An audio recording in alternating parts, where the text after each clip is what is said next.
minggu lalu itu kan ada pertanyaan salah apa ibu-ibu ya mengenai kalau batal wudhu kan kita ambil wudhu, Ustaz. Ya di situ disebutkan bahwa nanti apa bisa kita pakai semprotan termasuk apa mengenai apa wudhu itu kan kalau airnya terbatas itu kan kita cukup eh, lima anggota tubuh ya yang kita ini. Tapi penjelasannya itu kan kemarin misalnya kumur-kumur itu wajib gitu. Nah, yang saya dengar itu penjelasan dari Buya Yahya, dari Ustadz Adi Hidayat, kemarin tuh ada Ustadz Imci saya itu, nah, dalam Al-Quran itu yang wajib itu empat, yang lima niat, ya kan, uh, basuh muka, basuh tangan sampai siku, kepala dan kaki. Gitu. Nah, kemarin salah satu nanya itu apa cukup seperti itu. Tapi penjelasan kemarin itu harus kumur-kumur kumur-kumur itu termasuk wajib gitu. Nah, supaya kita mantap ini kan karena saya dapat penjelasan juga dari yang Hadi Hidayat Buya itu. Nah, mohon konfirmasinya Ustadz. Nah, yang kedua itu kalau semprotan tuh boleh enggak kayak gitu. Nah, kalau dari saya lihat dulu Buya Yahya kemarin itu dia prakteknya pakai segelas aqua apa air mineral gitu kan gitu. Nah, ini mungkin Ustadz supaya enggak ragu-ragu nanti waktu di sana gitu Ustadz. Itu aja Ustadz, makasih. Silakan Ustadz Ari atau Ustadz Rija, silakan. Bismillahirrahmanirrahim. Jazakallah khair Pak Rijal atas pertanyaannya ini. Yang perlu kita ketahui semua para jamaah yang dimuliakan Allah Subhanahu wa taala, di antara kemudahan yang Allah berikan kepada kita itu yang diberikan oleh pemerintah Saudi, ya sebelum kita berbicara hukum ya, yang diberikan kemudahan kita bagi para pendatang, khususnya para tamu-tamu Allah, waqdullah, yang pemerintah Saudi berikan kepada kita tuh Masya Allah. 1 tahun yang lalu kita bareng-bareng umroh ya, di beberapa ihwa-ihwa di sini juga bareng dengan kita umroh juga, alhamdulillah tuh ya. Di tempat kita itikaf, di tempat yang baru pembangunan ya, Mizaniyah ya, 2. Itu alhamdulillah di tempat itikaf kita ada tempat wudhunya ya, Ustaz Abdul Haq ya. Ada tempat wudhunya, dan jika Pak Rijal atau ikhwa-ikhwa yang lain ya batal ketika kentut ataupun buang air kecil, ya alhamdulillah itu mudah sekali gitu, tinggal keluar sebelah kanan ada tempat wudhu gitu. Dan itu bentuk Masya Allah yang kita apresiasikan kepada pemerintah, yang kita nggak perlu lagi turun ke bawah, kemudian repot-repot, bahkan nanti nggak bisa naik lagi ke atas. Itu yang pertama, di antara kemudahan. Nah, berbicara Pak Rijal, berbicara tentang wudhu, ya kita harus tahu juga mana rukun-rukun wudhu, mana sunnah-sunnah wudhu. Ya, kalau berdasarkan ayat Al-Quran, ya yang tadi Pak Rijal sebutkan benar, ya, yaitu fagsilu wujuhakum. Nah, ini wajib atau rukun wudhu ya. Fagsilu wujuhakum, di yang pertama adalah wajah kita, kemudian tangan kita, fagsilu wujuhakum wa aydiyakum bilal marafiqi, kalau kata Allah Subhanahu wa taala tuh dalam Al-Qur'an. Tangan sampai sikut, wamsahu biruusikum, kemudian rambut kita dan telinga dibarengi, dan terakhir adalah waksilu rijlakum, yaitu mencuci atau membasuh kaki kita sampai mata kaki kita. Dan itu yang kalau dibilang yang cukup ya. Kalau tadi berbicara tentang kumur-kumur itu wajib, saya baru tahu ya bahwa itu wajib ya. Yang saya tahu itu termasuk sunnah ya. Tapi yang wajib itu yang berdasarkan dalil yang tadi, faksilu wujuhakum wa aydiyakum ilal marafiqi wamsahu biruusikum wa arjulikum. Nah, itu yang tadi Pak Rijal sebutkan. Ya. Kalau misalkan qadarullah, kita selalu berdoa, la qadarullah ya, kita berdoa sama Allah lah. Mudah-mudahan tempat itikaf kita lagi besok lebih bagus dan lebih mudah kita untuk beritikaf, dan tempat wudhu juga kayak kemarin juga tempat yang enak gitu ya. Insya Allah yang tadi disebutkan juga benar, karena Rasulullah SAW yatawaddo bil kub. Ya, di zaman dulu tuh Rasulullah SAW cukup wudhu dengan satu gelas saja, dan satu gelas itu yang tadi yang wajib-wajib, yaitu muka, tangan, sampai sikut, kemudian rambut, kemudian kaki gitu. Itu cukup dengan satu gelas gitu. Nah, kalau berbicara tentang semprotan tadi, saya kira khawatir ya, yang namanya air kita ketika kita nyemprot gitu ya, kalau memang kita teliti gitu ya, itu bagus banget ya. Jangan sampai kita terjatuh dalam hadis Rasulullah yang berbunyi wailul lil aqabi minan nar, celakalah mereka yang ketika dia berwudu tapi ada sebagian ya sikutnya atau mata kakinya setitik saja tidak terkena air, maka wajib bagi dia neraka gitu. Nah, lebih bagusnya ya dengan segelas air itu ya. Nanti bisa juga nanti ya di ketika kita manasik di hotel, kita bisa praktekkan itu bagaimana dengan satu gelas air itu kita cukup untuk membasuh setiap organ yang memang wajib wudu tersebut. Wallahu taala alam bisawab.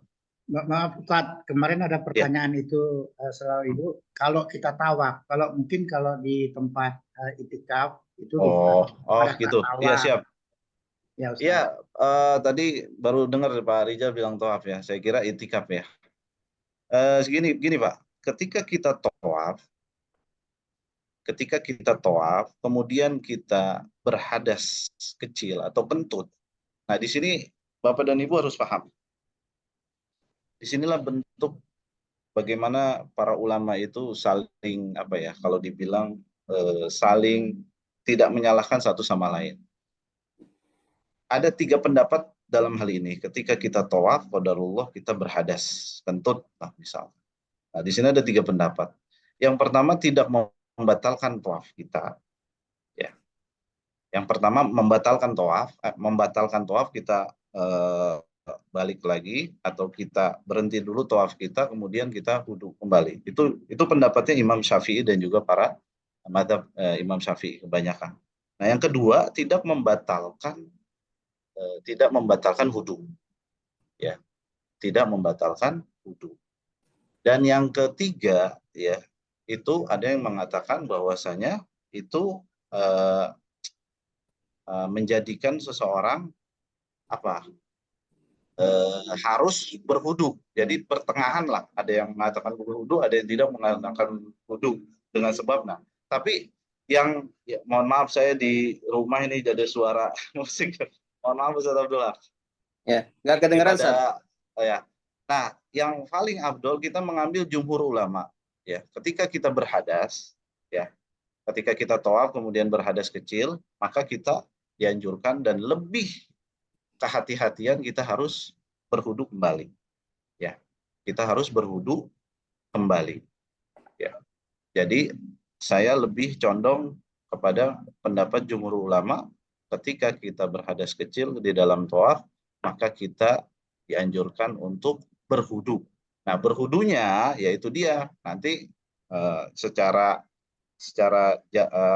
kalau terjadinya di sana ya, mudah-mudahan kita, karena saking banyaknya orang yang umroh ya, mungkin nanti ada mutawif yang bantu kita, bantu Bapak untuk keluar dulu dari tawaf, atau bukan keluar ya, nyari tempat air zam-zam atau apa untuk berwudu kembali, kemudian memulai lagi tawaf yang kekurangan yang nanti bisa disempurnakan ketika kekurangan tawaf tersebut. Wallahu taala alam bisawab. Rijal, sudah cukup jawabannya? Ya, siap. Sudah Ustaz. Ya, baik. Terima kasih Ustaz Dari.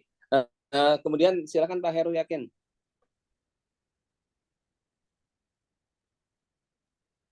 Assalamualaikum warahmatullahi wabarakatuh. Waalaikumsalam warahmatullahi wabarakatuh. Afwan Ustadz, ini kan kayaknya pertanyaan titipan nih dari mak-mak. Ini di sini ada 2 pertanyaan yang akan saya ajukan. Yang pertama itu, bagaimana tuntunan syariat bagi wanita ketika mengikuti sholat Jumat berjamaah di masjid, terutama untuk sholat zuhurnya. Dan bagaimana pula dengan sholat rawatib qoblah dan ba'diyahnya? Itu pertanyaan pertama. Yang kedua, Ustaz, ibadah apa yang lebih utama ketika di raudhah? Sholat atau berdoa? Itu aja, Ustaz. Nah, Ustaz Rija atau Ustaz Dari? Ustaz Rija ada? Fadhal Ustaz Rija.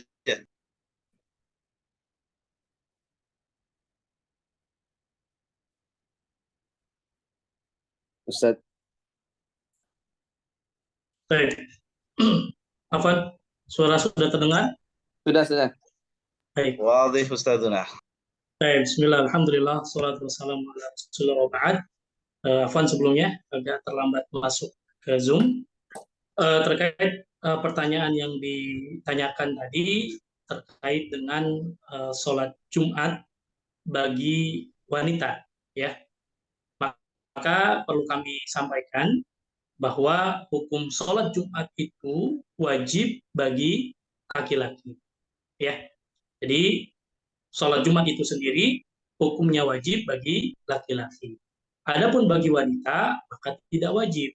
Namun syariat Islam dalam agama kita memperbolehkan apabila seorang wanita ingin mengikuti sholat Jumat berjamaah di masjid. Tentu dengan persyaratan-persyaratan yang harus dipenuhi.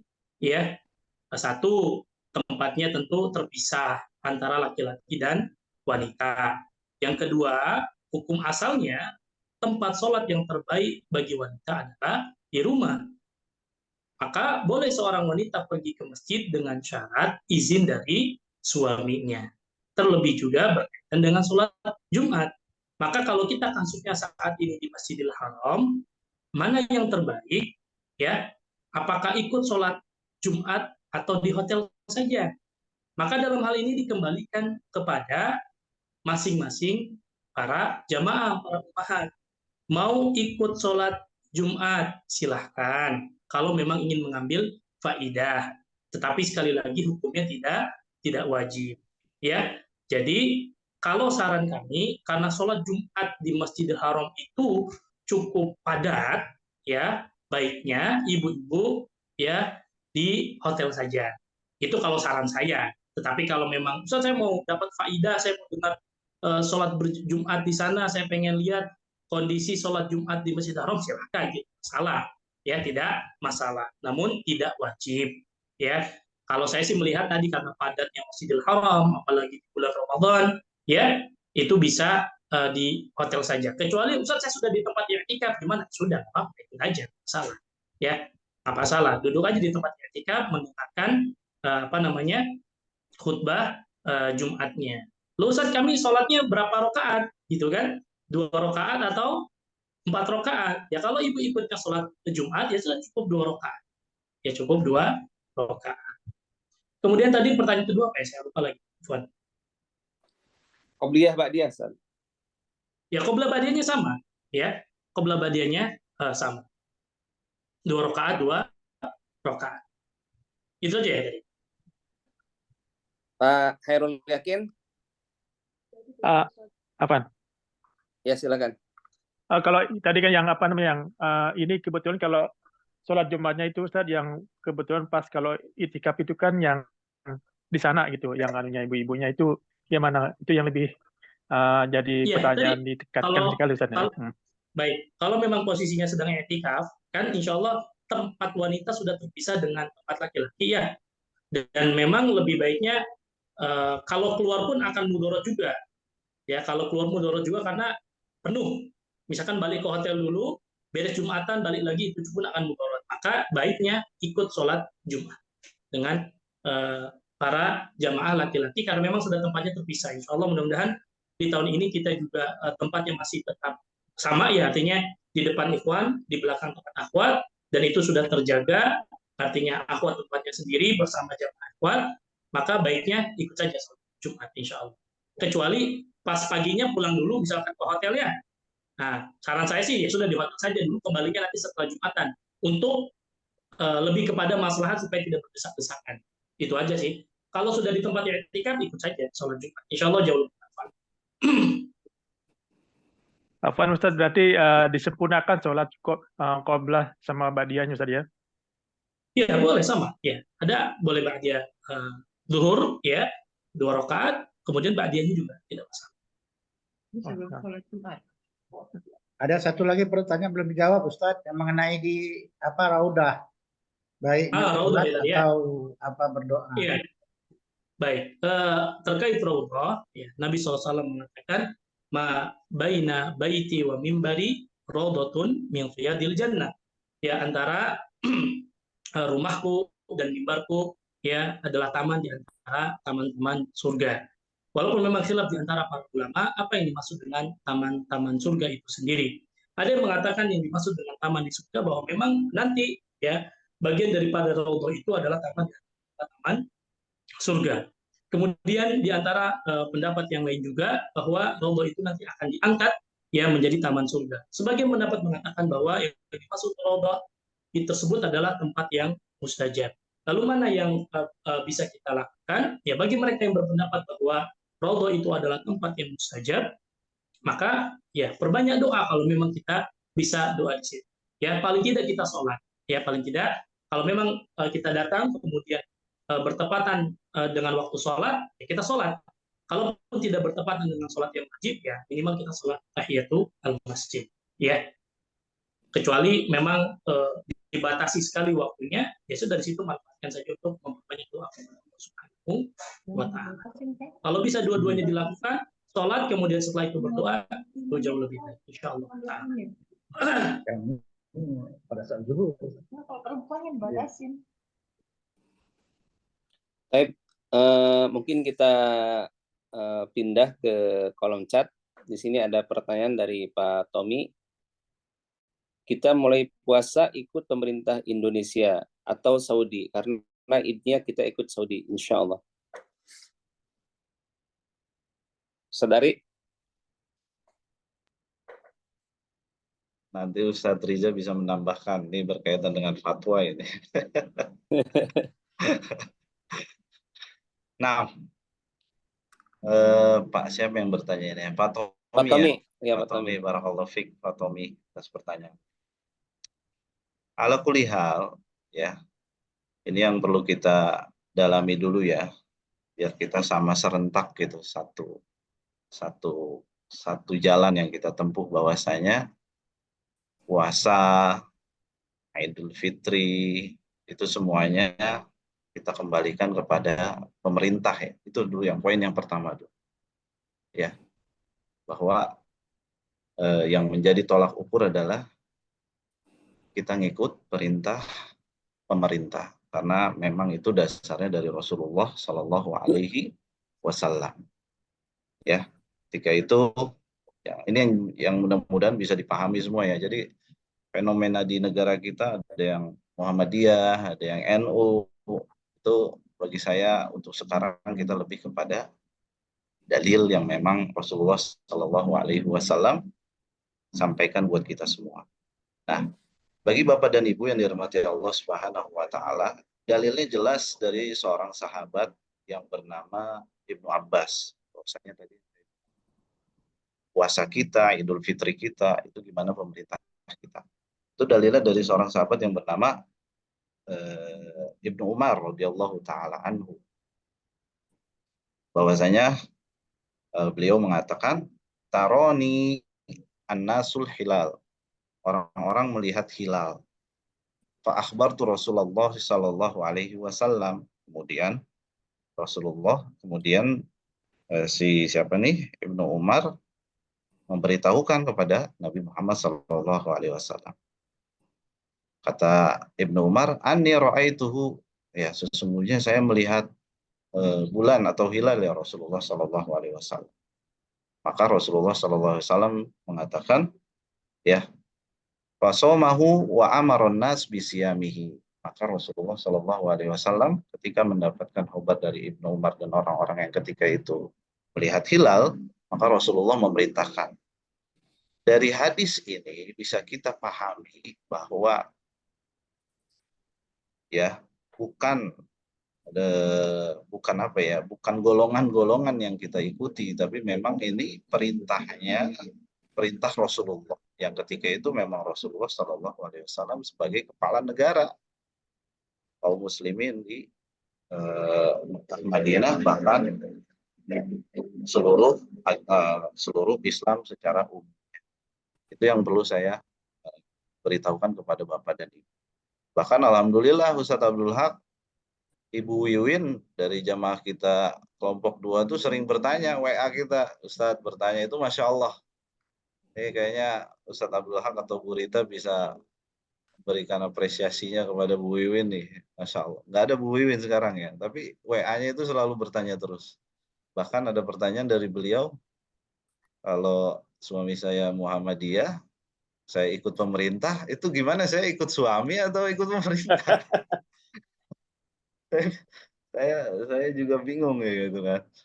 Samping taat kepada suami wajib, taat kepada pemerintah juga wajib. Itu luar biasa pertanyaannya. Ya, jadi yang pertama adalah kita ikut pemerintah Indonesia. Nah, berkaitan dengan nanti Id-nya, misalkan kita ikut ke Saudi, ya, yang saya pahami nanti Ustadz Riza bisa menambahkan, mungkin ada fatwa dari Lajnah Daimah, maka kita ngikut Saudi karena memang tempat kita berada di Saudi ketika Saudi Arabia menetapkan atau sudah melihat hilal Idul Fitrinya, ya kita ngikut ya kepada pemerintah Saudi. Wallahu taala alam bisawab. Tafadhal Ustaz Riza, barakallahu.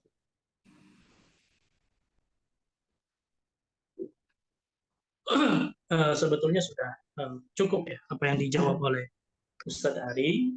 Jadi sejatinya kita berpuasa dan berhari raya itu bersama dengan ketetapan pemerintah, ya, yang mana kita tahu bahwa pemerintah sudah memiliki tim untuk melihat ru'yatu al-hilal. Ya, terlebih di sana juga ada nilai persatuan, ya, ketika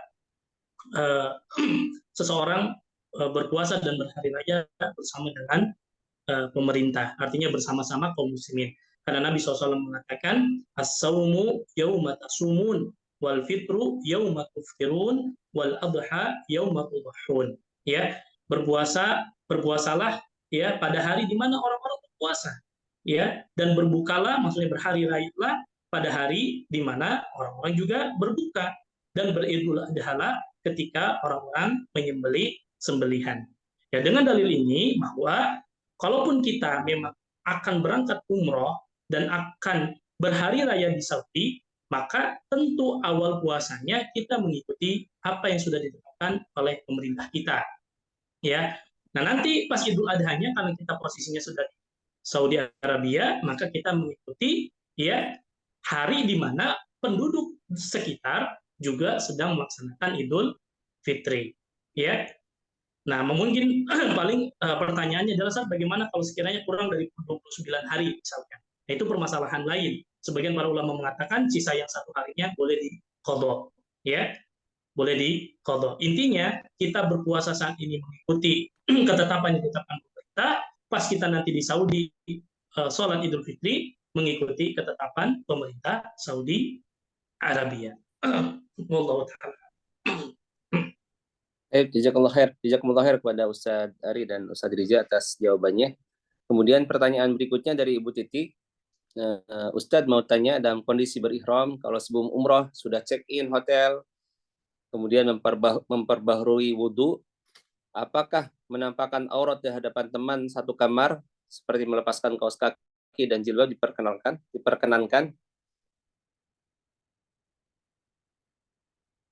Padahal Ustadz. Ya, ini sudah pernah kita jawab di pembahasan sebelumnya, bahwa menampakkan aurat tentu tidak membatalkan ihram, bukan bagian daripada makruhul ihram. Ya, namun tentu kita sebisa mungkin ya sesama jamaah tentu menjaga yang bagian baik daripada aurat kita. Artinya laki-laki sesama laki-laki berusaha untuk tidak menampakkan auratnya, ya, yang sudah ditetapkan oleh syariat, ya, di antara pusar dan sampai ke lutut misalkan. begitu juga di antara para wanita. Namun secara umum bahwa menampakkan aurat ya di depan jamaah yang lain karena ada uzur ya seperti tadi di hotel mau wudhu dan lain sebagainya, maka ini tidak membatalkan ihramnya. Wallahu taala alam. Ustaz Ari, ada tambahan? Sudah cukup.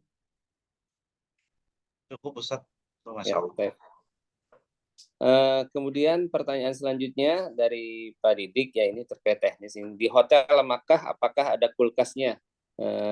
Setahu Ana di Matri Jiwar ada kulkas. Mudah-mudahan semuanya kulkasnya tetap masih ada ya. Kemudian berikutnya dari Ibu Umiatun ya. Ini sepertinya tadi udah dijawab oleh Ustaz Rija. Jika misalkan puasanya 28 hari maka sisanya diqodho ya nanti.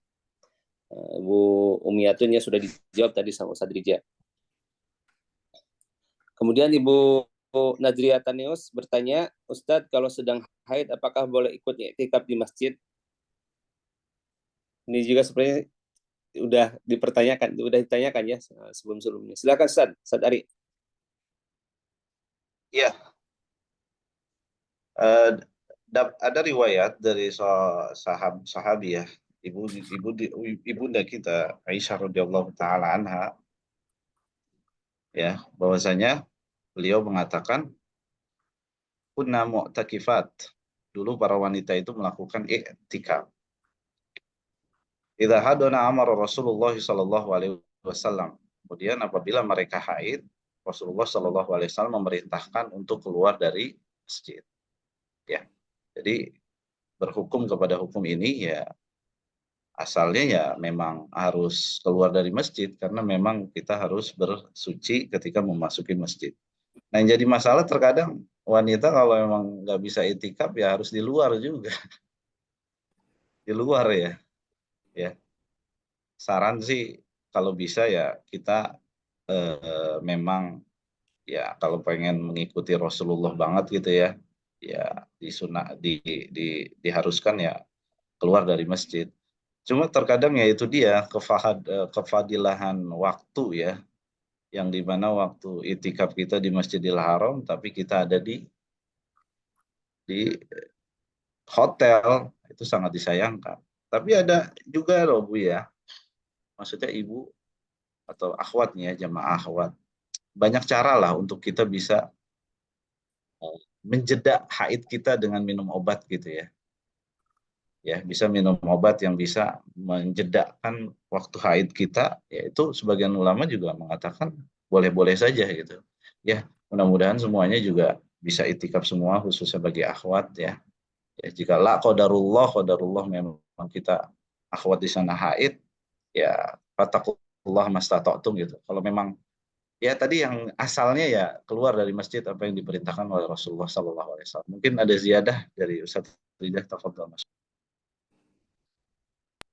Cukup insya Allah Ustaz, ini sudah pernah Anda bahas agak panjang lebar juga ya terkait dengan bolehkah wanita haid untuk beriktikaf, sudah kita jelaskan dan tentu tadi sudah disampaikan bahwa pendapat yang paling rajih, pendapat yang paling kuat ya tentu wanita yang haid tidak menetap di masjid ya, dan i'tikaf itu kan harus di masjid sebagaimana yang sudah Anda jelaskan.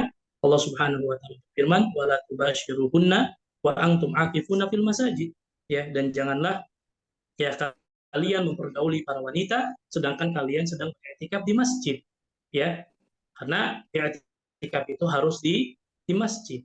Nah, sedangkan pendapat yang paling kuat, pendapat yang paling rajih bahwa wanita yang haid dan wanita yang nifas ya tidak berdiam diri di masjid, dan sudah kita berikan beberapa solusi ya, yang kami paham betul bahwa tentu wanita para akhwat yang datang ke Masjidil Haram niatnya jelas untuk beriktikaf di Ramadan kali ini, maka saya sampaikan kalau memang secara medis kita hitungannya pas kita iktikaf haid dan itu secara medis bisa dilakukan, artinya minum obat tertentu untuk menahan haid tetapi tidak memudaratkan, maka boleh dilakukan ya, artinya dari sekarang bisa dihitung, dikonsultasikan ke dokter. Dok, saya pas nanti rencana mau i'tikaf di haram, saya haid. Ada nggak obat tertentu yang saya konsumsi untuk menahan haid saya, tapi tidak memudaratkan kesehatan saya? Kalau memang itu ada, silahkan dilakukan supaya kita dapat manfaat tadi. Ya, kalaupun tidak, sebagaimana saya sampaikan, ya wanita yang memang ada udzur syar'i, ya, karena bagaimanapun itu ya sesuatu yang menimpa setiap wanita, ya. Kita tidak bisa menolak takdir Allah Subhanahu wa taala, tidak bisa menolak fitrah kita sebagai seorang wanita. Kalaupun pas kita i'tikaf kemudian ternyata haid, silahkan kembali ke hotel, perbanyak ibadah di hotel, dan sebagaimana disampaikan di antara beberapa pendapat ulama, mudah-mudahan ya ketika kita beribadah di malam harinya, tentu kita nggak sholat, tetapi mungkin kita bisa baca Quran dari handphone kita banyak berzikir kepada Allah, mungkin menghafal Al-Quran dari hafalan kita, pas ternyata itu bertepatan dengan malam Lailatul Qadar, apakah wanita memungkinkan bisa dapat? Bisa memungkinkan bisa mendapatkan, walaupun tidak di masjid. Bagi mereka yang memang ada udzur, sudah niat ingin beriktikaf, ada udzur haid dan nifas, kemudian malam-malam selama bulan Ramadan dia bangun berdoa kepada Allah, berbanyak zikir kepada Allah, maka kemungkinan itu bisa didapatkan. Wallahu taala. Jazakumullah khair kepada Ustadz Ari dan Ustadz Rizya atas jawabannya. Kemudian ini ada pertanyaan dari tidak ada namanya ya. Assalamualaikum Ustadz, ketika salat Jumat mendengarkan terjemah khutbah dari radio atau aplikasi, apakah diperbolehkan demikian? Atau dia menyimak khutbah dalam bahasa Arab dengan menerka maksudnya? Boleh. Nah, boleh. Justru pemerintah Arab Saudi memfasilitasi ya khutbah Jumat itu diterjemahkan ke berbagai bahasa, ya, dan itu akan jauh lebih manfaat sehingga kita bisa mengambil ya intisari dari khutbah yang disampaikan. Ya silahkan, nanti pas di sana akan ada beberapa beberapa flyer atau beberapa informasi ketika kita ingin mendengar khutbah dengan berbahasa Indonesia, nanti masuk ke sekian FM, nanti insya Allah langsung terhubung, kita mendengarkan langsung terjemahnya. Itu insya Allah jauh lebih manfaat. Kemudian tadi saya ingin menambahkan terkait dengan sholat Jumat bagi wanita, khawatir nanti salah difahami. Dan bagi ibu-ibu yang memang misalkan pas lagi di hotel, Nadia, kemudian tidak ikut sholat Jumat bersama jamaah laki-laki, maka sholatnya 4 rakaat. Kalau itu dilakukan di mana? Di hotel, sholat sendirian, waktu zuhurnya. Dan tidak harus menunggu selesai jamaah ikhwan, jamaah laki-laki selesai sholat Jumat, di mana sudah masuk waktu zuhur, langsung sholat 4 rakaat. Adapun bagi ibu-ibu yang tadi pas i'tikaf kemudian tepatan dengan sholat Jumat, maka cukup 2 rakaat, ya, tidak 4 rakaat, dan sholatnya sah. Allah Ta'ala. Jazakallah khair kepada Ustadz Rizya atas jawabannya. Kemudian ini pertanyaan berikutnya dari Ibu Umiatun, pada saat berangkat yang dengan ya tanggal 25 ya, tanggal 25 dengan Saudi atau tanggal 28 dengan Garuda itu kan pagi-pagi berangkatnya. Ketika safar apakah tidak puasa atau boleh puasa? Ustadz Ari? Nah, Ibu Haji Umiatun. Nah,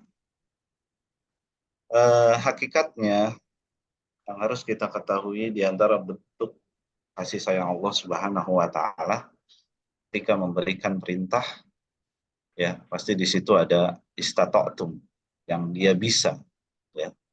Fattaqullaha mastata'tum. Berbicara tentang puasa itu jelas ya, puasa wajib, ya ayyuhalladzina amanu kutiba alaikumusiyam, ya. Maka wajib bagi kita untuk berpuasa. Tapi lihat ayat yang selanjutnya. Ya, ketika kita lagi safar, maka di antara kemudahan bagi kita yang diberikan oleh Allah adalah ketika safar, ketika sakit, itu kan kita bisa ganti puasa kita di ayamin ukhor, di hari-hari yang lainnya. Nah, dalam kondisi bersafar, Ibu dan para jamaah yang dimuliakan Allah Subhanahu wa taala, di sini ada 2 kondisi. Yang pertama adalah jika memang puasa ketika safar itu menyebabkan kita atau musafir itu sangat berat, maka tidak puasa itu lebih dianjurkan. Kayak ada kisah dari seorang sahabat yang bernama Jabir bin Abdullah, ya, ketika Rasulullah SAW melakukan safar, tiba-tiba ya ada kerumunan yang dilihat oleh Rasulullah Shallallahu Alaihi Wasallam. Dan Rasulullah bertanya, ada apa ini? Rupanya yang lagi dikerumuni itu adalah ya dia itu yang lagi dikerumunin, lagi dikipas-kipasin lah ya, atau dianginin gitu ya. Dia sedang puasa.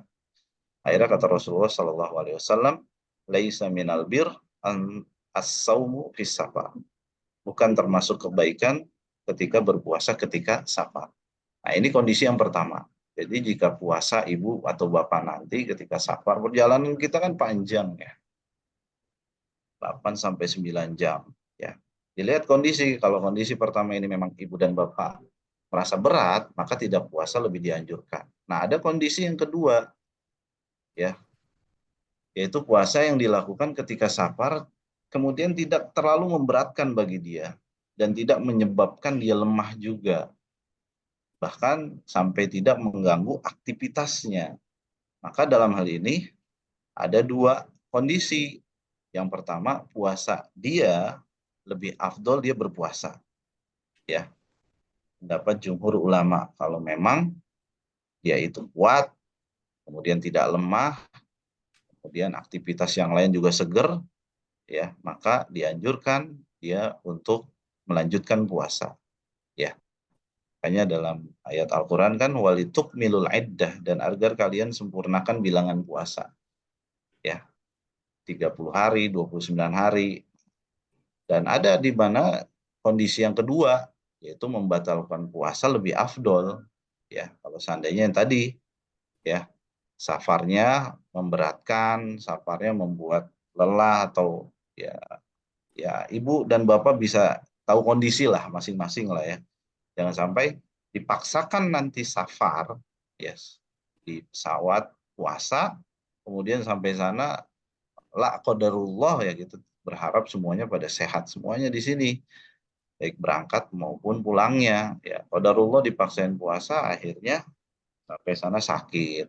Ya, apalagi waktu jarak kita kepada iktikaf yang menjadi tujuan kita di sana kan akhirnya terbengkalai jadi sehari 2 hari. Ya mudah-mudahan sehat semua. Tinggal ibu pilih aja ya, mana kondisi ibu yang memang itu kuat untuk berpuasa, tafadhol. Tapi kalau yang tidak kuat kondisinya, ya tidak apa-apa, tidak juga berpuasa, diganti dengan ayyamin ukhor di hari-hari yang lain. Wallahu taala alam bisawab. Baik, jazakumullah khair kepada Ustadz Ari atas jawabannya. Kemudian silakan kepada Bapak Ibu yang ingin bertanya langsung bisa raise hand atau juga bisa melalui kolom chat.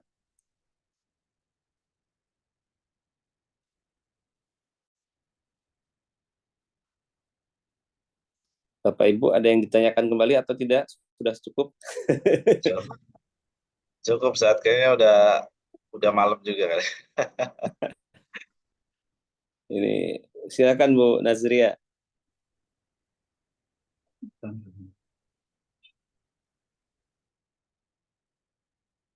Dibuka open mic.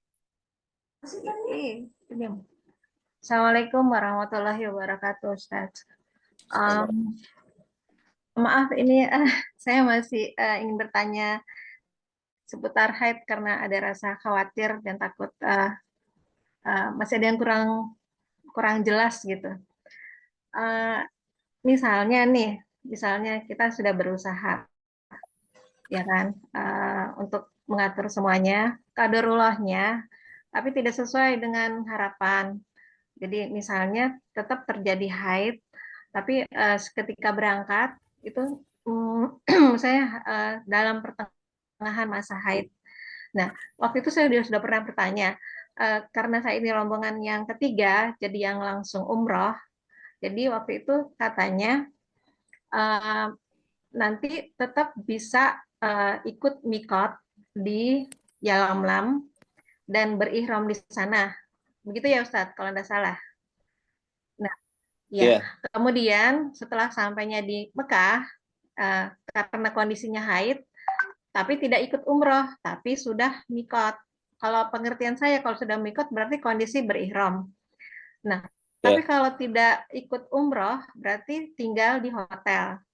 Nah, itu apakah semua aturan sampai tinggal di hotel sampai misalnya nanti kalau sudah selesai haidnya, misalnya hari kedua gitu, nanti akan ada umroh susulan ya kan, yang nanti akan ditemani tersendiri.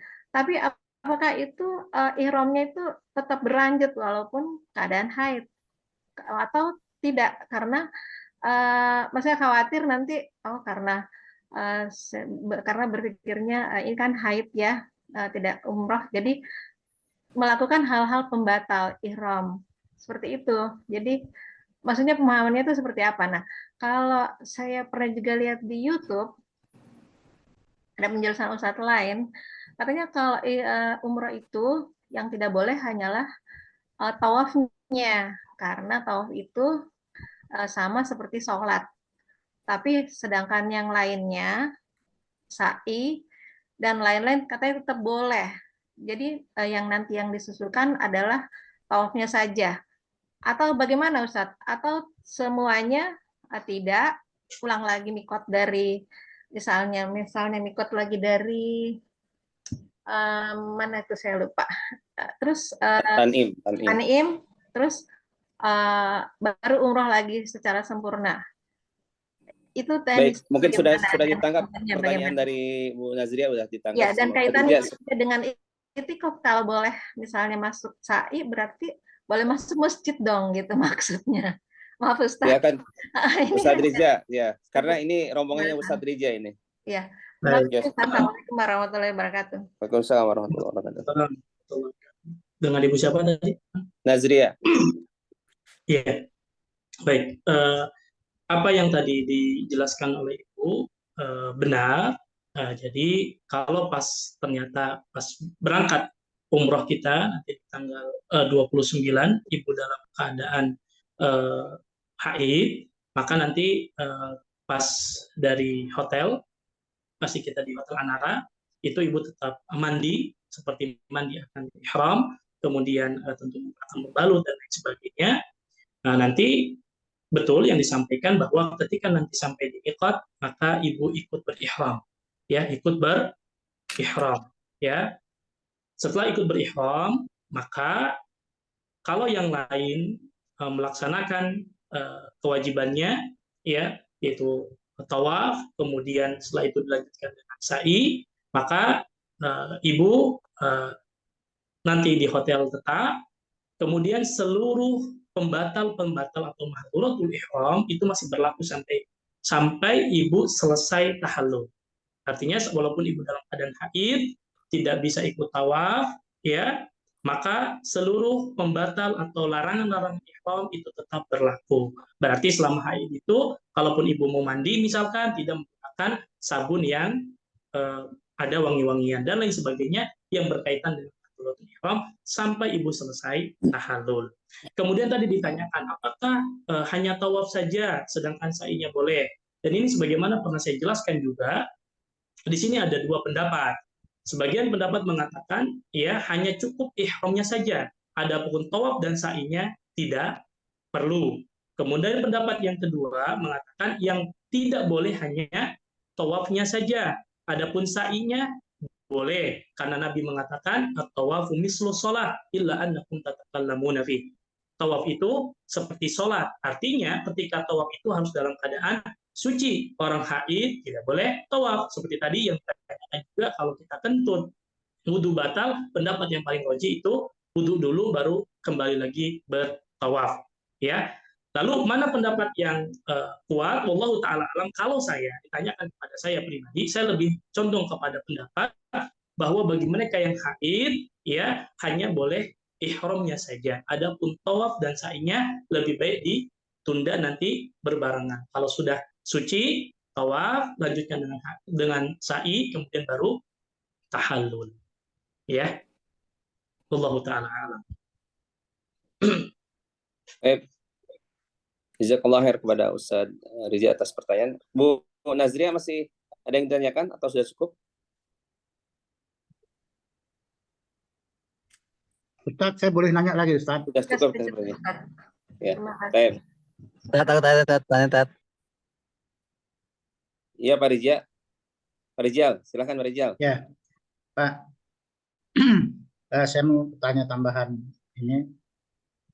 Kalau kami ya rombongan yang 18 hari itu kan terbangnya itu kan kita setelah berbuka puasa, Ustaz.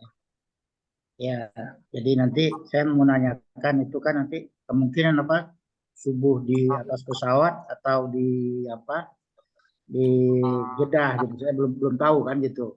Nah, seandainya itu Ustaz ya, di pesawat itu ya kan tidak boleh banyak air gitu ya. Sedangkan kita kan diupayakan kalau tayamum kalau tidak ada air sama sekali. Tapi di pesawat kan banyak air gitu.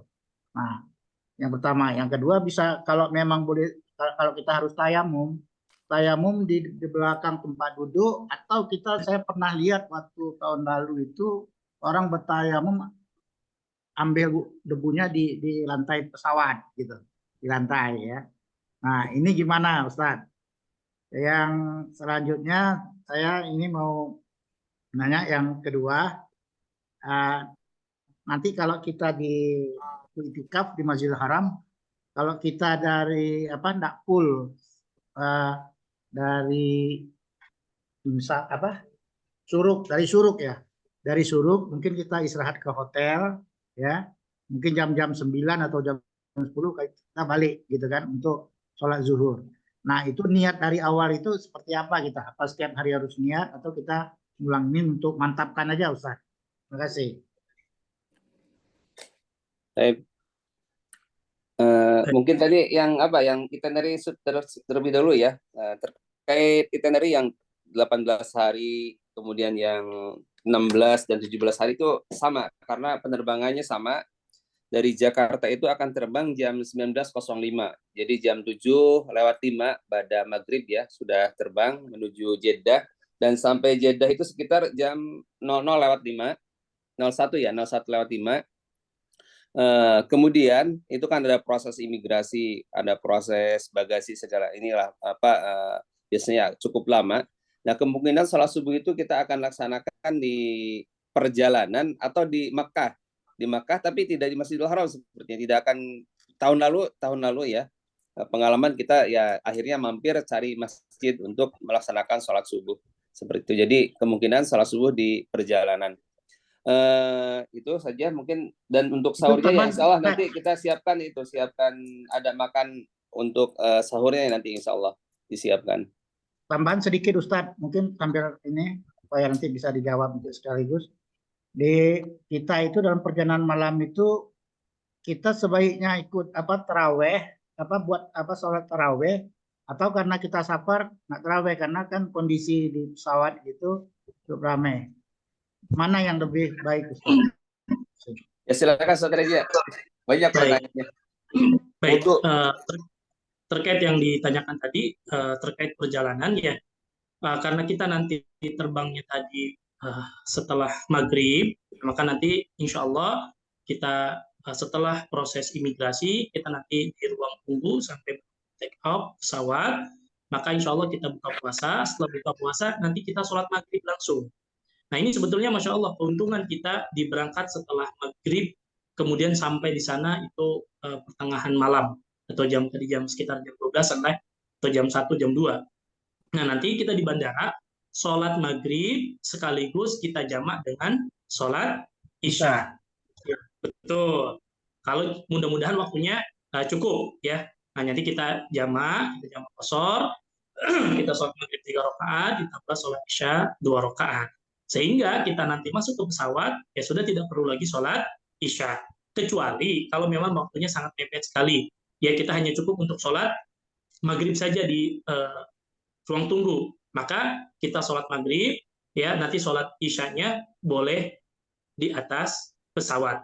Tapi mudah-mudahan waktunya kita lihat nanti spare waktunya kalau cukup untuk sholat maghrib dan isya, nanti kita jamak, kita tarik isya ke sholat maghrib. Sehingga nanti kita di pesawat tidak perlu lagi sholat isya. Kalaupun keadaannya nanti kita harus sholat isya di atas pesawat, mana yang terbaik, berwudu atau bertayamum. Saya sudah pernah jelaskan juga secara panjang lebar, karena di pesawat itu ada air, ya, dan insya Allah air itu cukup, ya, tentu yang lebih afdol kita berwudu.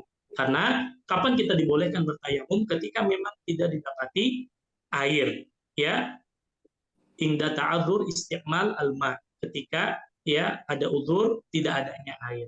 Memang ada air, tapi tentunya tadi kita sesuaikan, cukupkan. Kecuali kita mau wudu ternyata tidak ada air sama sekali, ya, maka di situ boleh bertayamum. Tadi tanyakan tayamumnya kemana, ya, apakah mau ke bawah, ke apa, ke bawah lantai, ataukah misalkan ke dinding, ya, maka yang lebih memudahkan adalah ke dinding cukup, ya, ke dinding pesawat itu cukup. Karena di Begitu. pesawat, Ustadz, maaf, Ustadz, pesawat kan dilarang menggunakan air. Jadi kalau semua menggunakan membahayakan. Masalahnya kan kalau Boleh Pak, boleh. boleh. Boleh menggunakan. Makanya saya sampaikan tadi menggunakan secukupnya. Kan sudah pernah kita jelaskan. Untuk berwudu tidak harus dicuci 3 kali, cukup 1 kali, karena yang wajib untuk mencuci anggota wudu, anggota badan yang wajib untuk dicuci itu cukup 1 kali saja. Ya, makanya usapkan saja, yang penting menyeluruh, usap, tidak harus memperbanyak menggunakan. Ya, kalau dikatakan tidak boleh menggunakan air, boleh, ya, boleh. Makanya tadi saya bilang kecuali pas ketika kita mau menggunakan air sudah tidak ada, tidak cukup, ya silahkan bertayamum. Namun kalau ditanya mana yang lebih afdol, tentu yang lebih afdol adalah berwudu karena ada air. Kecuali tadi darurat atau berkaitan dengan diri kitanya, mungkin ada di antara bapak ibu yang mohon maaf umurnya sudah sudah renta begitu ya, sehingga untuk mobilisasi itu sulit, ke toilet juga sulit, maka silahkan yaitu bertayamum kalau memang ada kesulitan di sana. Begitu Pak ya? Jelas? Nanti kita datang ke Jeddah, ya, sudah datang ke Jeddah, itu kan belum masuk waktu subuh. Ya, belum masuk waktu subuh. Dari situ kita bisa sahur dulu, makan dulu. Nah, biasanya nanti kita nyampe ke Mekah itu pas waktu masuk sholat subuh. Nanti kita sholat subuhnya di mana? Sholat subuhnya di Mekah. Jadi, alhamdulillah penerbangan ini juga kita jadi tidak buka puasa. Ya, puasanya bisa full karena kita berangkat pada maghrib, kita di pesawat boleh makan, ya nyampe nanti di mana? Sampai di tujuan juga waktunya waktu malam, sehingga kita sahur, sholat subuhnya nanti di Jeddah di Mekah insyaallah taala. Mudah-mudahan jelas. Kemudian tadi Terus, pertanyaan terkait iktikaf, Ustaz, tidak full. Jadi mungkin setelah iya. pulang. Baik, ini juga sudah kita bahas ketika kita bahas tentang fikih iktikaf, bahwa bagi bapak-bapak yang memang sudah berniat dari awal tidak akan full i'tikaf selama 10 hari di masjid karena memang ada kebutuhan tadi ya, ada niatan bahwa saya akan ke hotel untuk mandi, misalkan saya ke hotel kalau nanti saya sakit, maka kalau sudah diniatkan dari awal tidak perlu lagi niat awal ketika akan i'tikaf. Maka dari awal niat i'tikaf, ya Allah saya mau i'tikaf tapi saya tidak full selama 10 hari di masjid. Ya, ketika ada udzur saya harus keluar. Maka ketika masuk lagi tidak perlu niat lagi untuk memperbarui i'tikafnya. Wallahu a'lam. Jazakallah khair kepada Ustadz. Ini ada masukan dari Dr. Reka ya bagi ibu-ibu yang ingin konsultasi ya terkait penundaan haid atau yang lainnya, silahkan bisa menghubungi Dr. Reka ya. Dr. Reka nanti mungkin di grup besar itu ada beliau. Mungkin nanti sama Ibu Rita nomornya akan di mention nomor Dr. Reka. Kemudian ini ada pertanyaan dari Pak Budiman ya. Lebih afdol salat 5 waktu atau di jama' qashar? Kalau sudah jama' qashar, misalkan duhur dan asar, ketika masuk waktu yang di jama' itu yaitu asar, apakah boleh ikut jamaah asar? Silakan, San. Nah, ya, ini mungkin tadi silakan. Ini mungkin pertanyaannya waktu di pesawat kali ya. Sepertinya ini lagi di Mekah atau di Madinah mungkin. Mekah atau Madinah. Ya. Ya, Bapak Budiman dan juga bapak-bapak dan para jamaah yang dimuliakan Allah Subhanahu wa taala. Ya, kalau ini ya, ada satu perkataan atau satu ucapan yang disampaikan oleh seorang imam yang bernama Imam Ibnu Taimiyah rahimahullah ta'ala. Beliau mengatakan, al-akil, orang yang berakal, orang yang cerdas itu adalah bukan al-akilu al-akilu alladzi ya'riful khair wa syarr. Maksudnya orang yang cerdas itu bukanlah orang yang mengetahui kebaikan dan keburukan. Tapi orang yang cerdas itu adalah dia bisa menjamak dua kebaikan. Ya, menjamak dua kebaikan dan melihat bahwa dan bisa melihat mana yang kebaikan yang lebih besar daripada kebaikan yang lain. Atau ketika dia didapatkan dua keburukan, kemudian dia ambil keburukan yang lebih kecil daripada keburukan yang lebih besar. Nah, maksudnya di sini Pak Budiman, Allah yahfazuk, semoga Allah menjaga Bapak dan keluarga. Ya, kalau sudah di Mekah dan di Madinah, diupayakan jangan sampai kita menyia-nyiakan waktu kita untuk sholatul jamaah di Masjidil Haram. Ya, karena memang keutamaannya sudah kita bahas bagaimana keutamaan Masjidil Haram, keutamaan umroh, ya itu kan banyak para asatijah yang sudah memberikan ilmunya kepada kita semua. Ya, kalau berbicara tentang misalkan sholat 5 waktu kita di pesawat, ya, kemudian kita jamak zuhur dan asar, kemudian kita sampai di Madinah atau di Mekah di waktu asar, apakah boleh ikut jamaah asar? Tafadhol, boleh banget. Ya, karena kita menjadi muslim yang cerdas ketika sudah sampai Madinah atau Mekah, ya, kalau memang itu waktunya juga kita pas banget ya untuk bisa sholat jamaah ikut di Masjid Nabawi atau Masjidil Haram, ya berarti ibu atau bapak mendapatkan dua kemuliaan. Ya, bareng dengan sholat jamaah yang di tempat tersebut dan sholatnya juga sudah terbebani. Ini mah mimbab sunnah aja kali ya, kalau dibilang yaitu mendapatkan dua kemuliaan, yaitu mendapatkan dua pahala. Wallahu ta'ala alam bissawab. Pak Budiman, mungkin itu yang dimaksud ya atas pertanyaan Bapak. Jika misalkan ada ini, silahkan disampaikan kembali. Kemudian ini ada pertanyaan berikutnya dari Ibu Siti Karjati. Oh, ini teknis ya. Assalamualaikum, dikala itikaf apakah bisa bawa baju ganti, selimut dan sebagainya sehingga tidak cukup hanya di tasarrut, juga membawa sajadah lipat, bagaimana caranya? Oh iya Bu, terkait teknis nanti ketika itikaf, setelah tim kami menentukan posisi itikaf, mungkin jadi jamaah seluruhnya mungkin akan diinformasikan di grupnya masing-masing. Mungkin Ibu di grup 1 misalkan nanti insya Allah ya, Ustadz Dadib dan tim Mutawib akan menginformasikan bahwa tempat itikaf sudah ditentukan, kemudian silakan membawa baju ganti, boleh baju ganti, nanti kami siapkan ada tas punbon yang ukurannya besar, kira-kira yang muat mungkin sekitar 2 atau 3 baju ya. Selimut juga sepertinya muat insya Allah, bukan tas serut ya. Jadi tas punbon nanti kami bagikan ketika di Hotel Lanara insya Allah. Dan sajadah lipat juga bisa bawa nanti. Itu diizinkan untuk masuk ke haram insya Allah. Jadi caranya ya bawa masing-masing. Mungkin kalau misalkan minta tolong Mutawib atau dicicil Bu. Jadi dicicil bisa. Mungkin pertama bawa sajadah lipatnya dan mungkin beberapa barang lainnya ketika tempat itikaf sudah tersedia. Nanti sajadah lipatnya sebagai penanda bahwa di situ ibu atau bapak tempat duduknya ya untuk itikaf. Nah, kemudian selanjutnya mungkin nanti pulang terlebih dahulu ngambil perlengkapan lainnya untuk dibawa ke tempat itikaf. Jadi dicicil saja, nggak usah sekaligus bawa, khawatir ribet atau keberatan.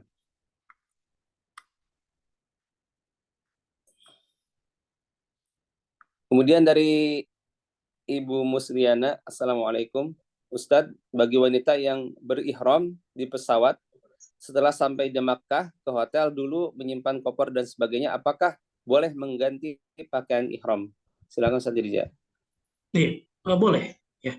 Bagi mereka yang sudah berihram, kemudian sampai ke hotel, kemudian qadarullah masyafa'al, misalkan kan ihramnya kena najis, misalkan atau memang kotor, ya boleh diganti dan itu tidak termasuk kepada mahburatul ihram. Jadi boleh baik baju ihram bagi laki-laki ataupun yang digunakan oleh wanita. Jadi wanita boleh mengganti bajunya setelah niat ihram. Allah Ta'ala. Baik, jazakallah khair kepada Ustaz Rija. Silahkan Bapak Ibu yang ingin bertanya. Dan tadi mungkin terkait Pak Rija ya, terkait di pesawat itu kalau di Saudi yang kami tahu ya, di Saudi selama ini kita terbang selalu dengan Saudi Arabia. Ketika iktikaf khususnya kebanyakan kami dengan Saudi, ya, alhamdulillah tidak ada larangan, dan memang jamaah rata-rata wudhu di tempat di toilet pesawat. Insya Allah gak masalah, karena di Saudi sendiri kan disiapkan musola untuk tempat sholat dan memang diizinkan untuk berwudhu. Insya Allah gak masalah, asal kita mungkin tidak berlebih-lebihan ya dalam wudhunya. Yang sebagaimana disampaikan oleh Ustadz Rija, ya cukup satu kali saja sampai rata.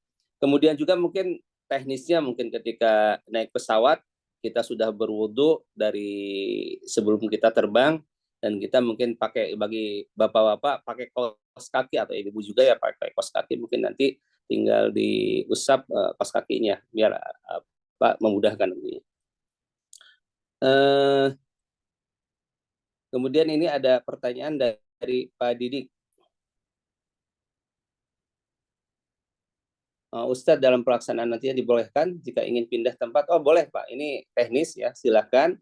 Tapi bagi bapak-bapak yang terpisah iktikafnya dengan grup yang sudah kami tentukan, ya mungkin lokasi tempat iktikaf yang sudah kami tentukan, ya terkait makan dan lain sebagainya, yang mungkin makan berbuka atau untuk sahurnya, ya itu di luar tanggung jawab kami ya. Jadi silahkan mungkin masing-masing gitu. Tapi yang ada di lokasi yang sudah kami tentukan, insya Allah makan, buka, dan sahurnya kita akan dibantu oleh tim kami ketika iktikaf nanti. Silakan Ummu Ledi. Assalamualaikum Ustaz.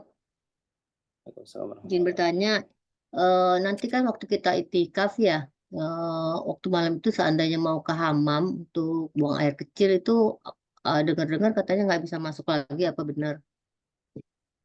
Itu aja Ustaz pertanyaan dari. Ya. Baik. Mungkin ketika ke hamam bisa diatur waktunya ya. Bisa jadi waktu-waktu tertentu ibu nggak bisa naik, mungkin nanti setelah sholat berjamaah selesai bisa naik kembali. Jadi misalkan udah mendekati sholat berjamaah, umum ke hamam, ya udah ditutup pintu masuk ke atasnya, jadi nggak bisa naik. Ya mungkin nanti setelah selesai sholat bisa dibuka kembali. Jadi itu hanya waktu-waktu tertentu saja. Jadi kita bisa atur strategi ketika ingin ke kamar mandi ya nantinya. Dan mungkin nanti juga misalkan sebelum sholat, 30 menit sebelum sholat, itu kita sudah selesai dari hamam ya.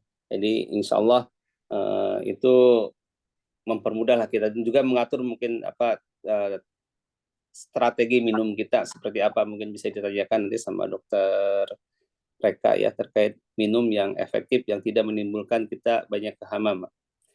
Kemudian ini ada pertanyaan dari Ibu Reni. Ustadz mau tanya mengenai badal umroh yang menggunakan jasa mahasiswa. Apakah bisa dibantu? Kira-kira harganya berapa ya Ustadz? Kemudian untuk sajadah lipas sebaiknya bawa dari sini saja atau beli nanti di sana. Apakah harganya masih terjangkau? Oh ya baik. Ini mungkin pertanyaan teknis ya terkait badal umroh dengan mahasiswa atau mukim yang di sana ya. Itu kalau terkait harganya mungkin nanti bisa ditanyakan ya ke teman-teman di sana, mau tawif, biasanya sih kisaran antara 150-200-an sepertinya, 200 realan. Tapi nanti secara hukum mungkin nanti boleh dijawab nanti oleh Ustadz Rija, apakah boleh dibadalkan umrohnya jika misalkan Ibu Reni ini ingin membadalkan umroh. Kemudian untuk sajadah lipat bisa beli di sana. Sajadah lipat bisa beli di sana atau bawa dari sini. Jika tidak merepotkan bisa bawa dari sini. Biasanya kalau sajadah lipat tidak masuk ke koper yang 24 inch. Jadi sajadah lipatnya bisa ditaruh di luar, nanti mungkin di wrapping, ditempelkan di kopernya itu secara teknis ya.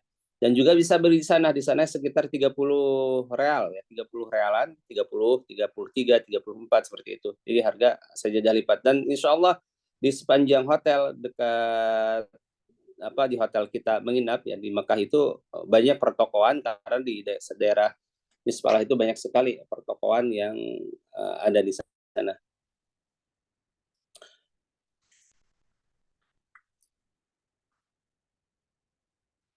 Ini pertanyaan Ibu Sri Kustanti. Assalamualaikum, saya grup 2 dari Madinah sampai Makkah sudah hampir menjelang maghrib dan malam itu sudah masuk i'tikaf. Berarti habis umroh pulang dulu ke hotel, kan nggak mungkin bawa perlengkapan i'tikaf. Saya berharap tawaf bisa di bawah. Waalaikumsalam warahmatullahi wabarakatuh. Mungkin ini teknis ya.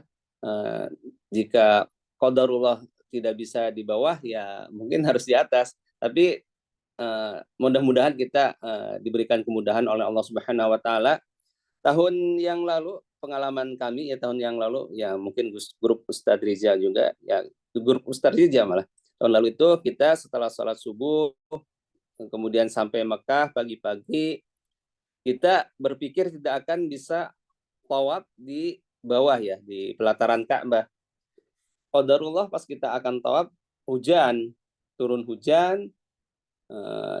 Dan alhamdulillah ketika kita sampai Masjidil Haram masih hujan sebentar, sebagian sudah turun di bawah ya. Ketika tawaf ternyata hujannya berhenti juga ya, alhamdulillah kita bisa tawaf di bawah, dan itu sangat efektif karena sebentar sekali kita tawaf kemudian langsung sa'i ya, alhamdulillah dimudahkan. Mudah-mudahan kita semua berdoa kepada Allah Subhanahu wa taala agar dimudahkan ketika kita akan melaksanakan ibadah umroh nanti.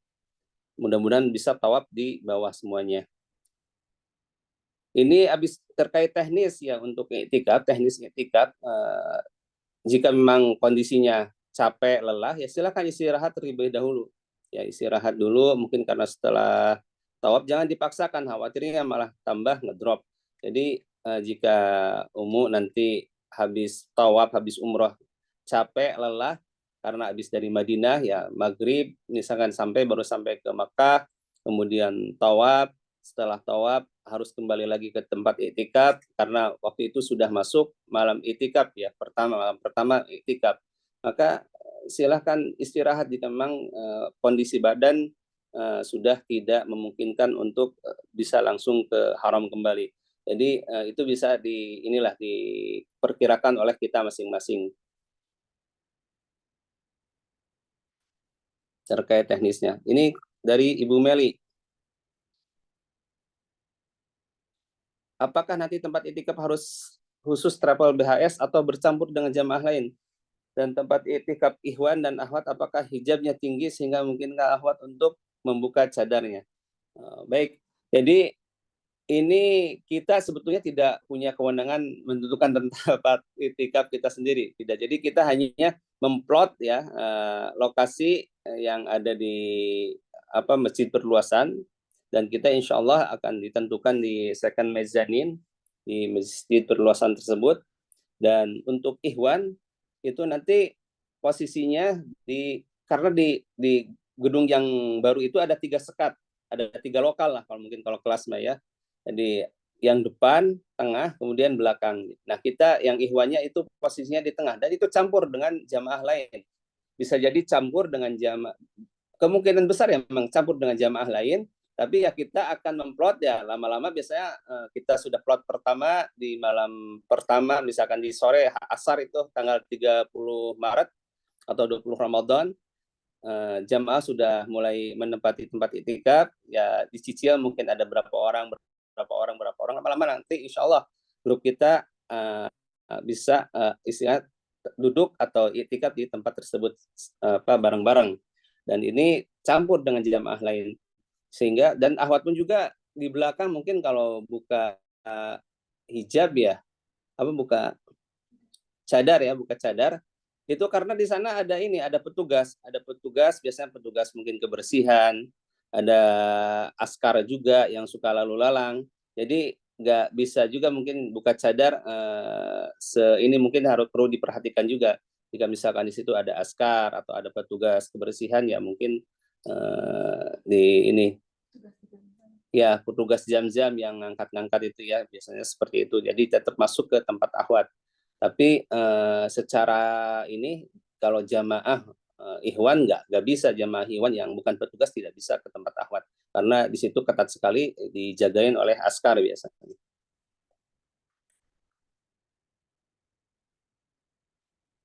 Dari Ibu Reni, Ustadz tanya lagi untuk tawaf sunnah tidak ada ritual tambahan kan? Ustadz, maksudnya hanya tawaf 7 kali seperti saat umroh, tapi tidak disertai sa'i. Bagaimana dengan sholat 2 rakaat setelah tawaf? Apakah tetap dilaksanakan? Silakan Ustadz Rija. Iya, terkait sholat 2 rakaat setelah tawaf, ya, yang pertama yang harus kita pahami bahwa 2 rakaat setelah tawaf itu hukumnya sunnah, ya, menurut madzhab Syafi'iyah dan juga pendapat jumhur ulama. Artinya sholat sunnah setelah tawaf ini karena hukumnya sunnah, boleh dikerjakan, boleh juga tidak. Terlebih kalau kita melaksanakan tawafnya tawaf sunnah. Ya, jadi tawaf sunnah itu tidak dibarengi dengan sa'i. Ya, cukup tawaf, mau ditambah 2 rakaat setelah tawaf boleh, tidak juga tidak apa-apa karena hukumnya apa?